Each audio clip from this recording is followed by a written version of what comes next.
Bali po pala, ang unang ginawa ko, meron akong ginagamit yung table base para hindi nakalagay sa lapag at para maganda naman tignan nasa taas.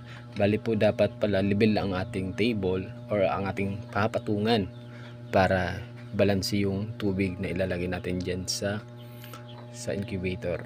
At itong incubator hindi tagilid or hindi basta nakalibel yung ating base or ating table. Bali, una pala, ito nilagay ko, una ito sa ilalim, pangalawa ito, dapat makita natin na nakalapat siya dito para hindi sumingaw yung init niya.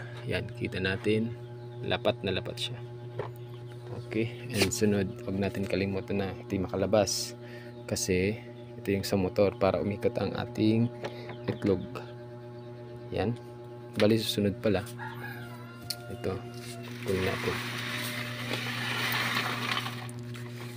Bali po pala, hindi muna natin lalagyan ng net kasi ginagamit itong net kapag malapit ng ma-hatch itong itlog. Bali pala, pag assemble niyan, unahin natin yung pinakamaiksi or yan. Bali yan, sakto po yan dyan, iikot yan. And sunod po, sunod na po yan.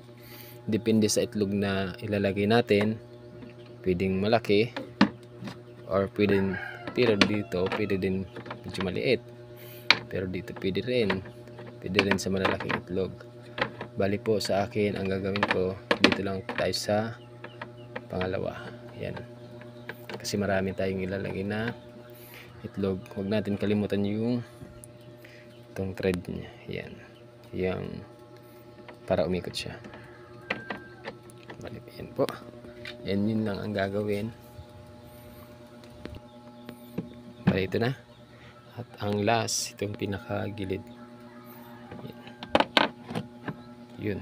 Bali, tapos na po yan. Hindi yan iikot kasi dito gumagana ang motor. Yan po. At sunod, ilalagay na natin yung itlog. Ito pa rin lagay ng tubig. Bali, tatlo yan. May butas. Yun lang. Isa.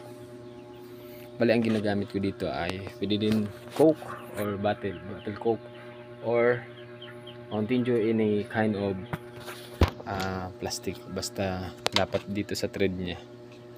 And yan po. At ngayon, ilalagay natin yung itlog.